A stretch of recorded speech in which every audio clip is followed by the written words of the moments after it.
award kung hindi ako nagkakamali. Kaya palakpakan po natin si Kakano.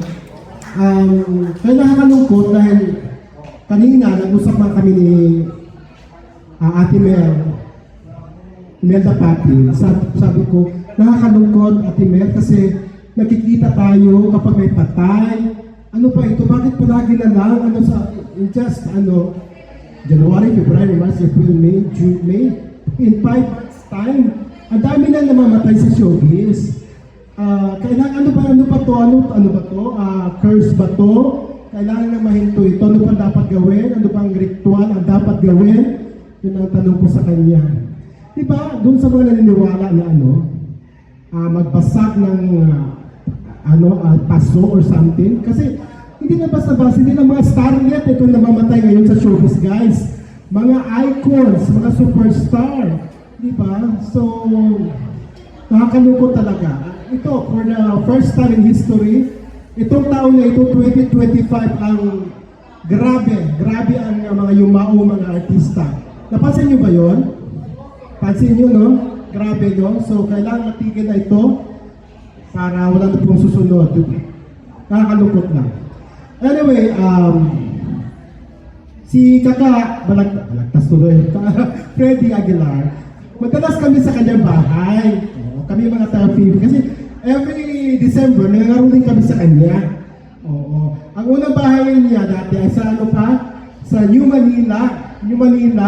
Tapos may mga squatter doon na talagang, kay Freddy kayo, talagang sila na nagturo sa amin yung bahay ni Taka. Ilang taon din yun. Tapos, nung lumipat si Ka Freddy sa North Fairview, sinundan pa rin namin doon. Sinundan kahit saan. Kahit doon sa Freddy music lounge niya sa Tomas Morato, sinundan pa rin namin siya. So, napaka-close close kami kay Kaka. Talaga naman, no. Anyway, tungkol naman sa pinag-usapan ngayon na dapat talaga na magiging national artist na siya. Kasi sa totoo lang, kulang naman sino ba ang dapat nung palang kaputukan ng anak, dapat kung sino man yung naging presidente noon, dapat may initiative na. Wala naman ibang singer pa na ang kanta ay naging popular sa ibang bansa at ang kantang anak ay isinalin sa napakaraming lingwahe. Di ba? So doon pala dapat nag-isip na ang mga nasa government, hindi yung kung kailan mamatay sa kanila pag-iisipan at sa kanila i-screen, sa kanila, marami naririnig ako, ay kailangan pa ng 2 years ang niya, ng tawag ng screening. Ano pa ba screening ang gagawin ninyo? Di ba? So, anyway, sana. Pero ito lang off the record, patayin niyo yung cellphone niyo. Napaka naman ko mismo na ang bibigyan ng National Artist Award, ang pinaka last stage dyan, ay ang Pangulo ng Pilipinas.